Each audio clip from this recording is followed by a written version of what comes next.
that you employ in your everyday life are important. Each of them is changing your brain. And I believe we have to consider not just personalized medicine, but personalized learning. The uniqueness of your brain will affect you, both as a learner and also as a teacher. And now this idea helps us to understand why some children can thrive in traditional education settings and others don't. Why some of us can learn languages easily, and yet others can pick up any sport and excel. So brain research is one of the great frontiers in the understanding of human physiology, and also in the consideration of what makes us who we are. It's an amazing time to be a brain researcher, and I would argue to you that I have the most interesting job in the world. What we know about the brain is changing at a breathtaking pace. And much of what we thought we knew and understood about the brain turns out to be not true or incomplete. Now, some of these misconceptions are more obvious than others. For example, we used to think that after childhood, the brain really could not change. And it turns out that nothing could be farther from the truth. Another misconception about the brain is that you only use parts of it at any given time and silent when you do nothing. Well, this is also untrue. It turns out that even when you're at rest and thinking of nothing, your brain is highly active. So it's been advances in technology such as MRI has allowed us to make these and many other important discoveries. And perhaps the most exciting, the most interesting and transformative of these discoveries is that every time you learn a new fact or skill, you change your brain. It's something we call neuroplasticity. So as little as 25 years ago, we thought that after about puberty, the only changes that took place in the brain were negative. The loss of brain cells with aging, the result of damage like a stroke. And then studies began to show remarkable amounts of reorganization in the adult brain. And the ensuing research has shown us that all of our behaviors change our brain. That these changes are not limited by age. It's good news, right? And in fact, they're taking place all the time. And very importantly, brain reorganization helps to support recovery after you damage your brain. The key to each of these changes is neuroplasticity. So what does it look like? So your brain can change in three very basic ways to support learning. And the first is chemical. Your brain actually functions by transferring chemical signals between brain cells, what we call neurons, and these trigger a series of actions and reactions. So to support learning, your brain can increase the amount or the concentrations of these chemical signaling that's taking place between neurons.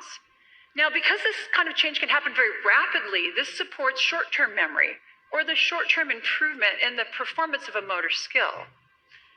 The second way that the brain can change to support learning is by altering its structure. So during learning, the brain can change the connections between neurons. Now here, the physical structure of the brain is actually changing, so this takes a bit more time. These types of changes are related to long-term memory, the long-term improvement in a motor skill. Now, these processes, they interact, and let me give you an example of how. So we've all tried to learn a new motor skill, maybe playing the piano, maybe learning to juggle. And you've had the experience of getting better and better within a single session of practice and thinking, I've got it. And then maybe you've returned the next day and all those improvements from the day before, they're lost. What happened? Well, in the short term, your brain was able to increase the chemical signaling between your neurons. For some reason, those changes did not induce the structural change that are necessary to support long-term memory. Remember that long-term memories take time, and what you see in the short term does not reflect learning. It's these physical changes that are now going to support long-term memories and chemical changes that support short-term memories. Structural changes also can lead to integrated networks of brain regions that function together to support learning.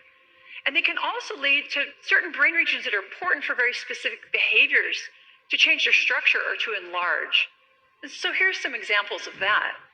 So people who read Braille, they have larger hand sensory areas in their brain than those of us who don't. Your dominant hand motor region, which is on the left side of your brain if you're right-handed, is larger than the other side.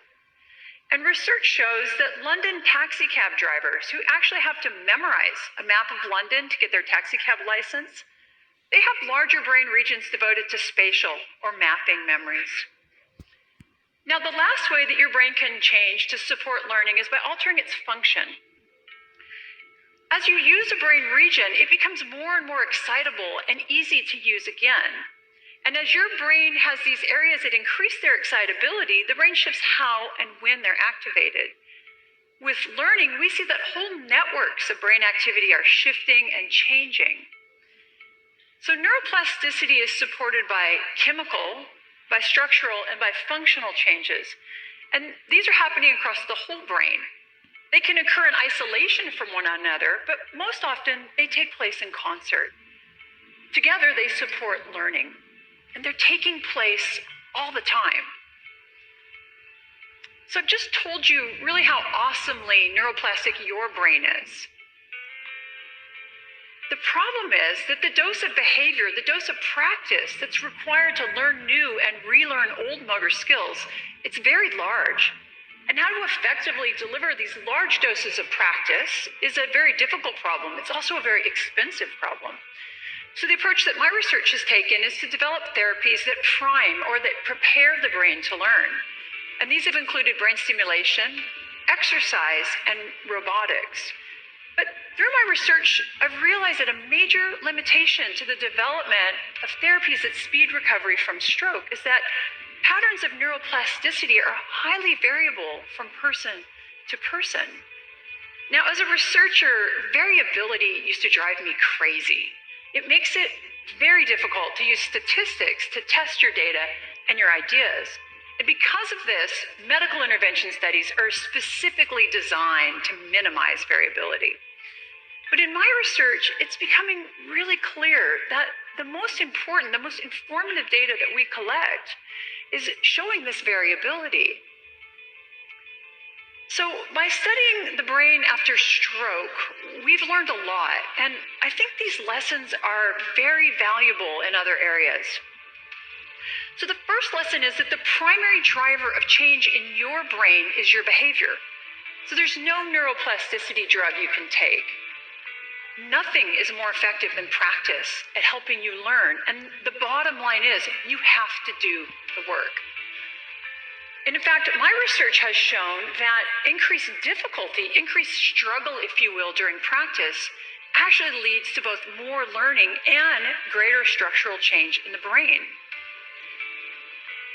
The problem here is that neuroplasticity can work both ways.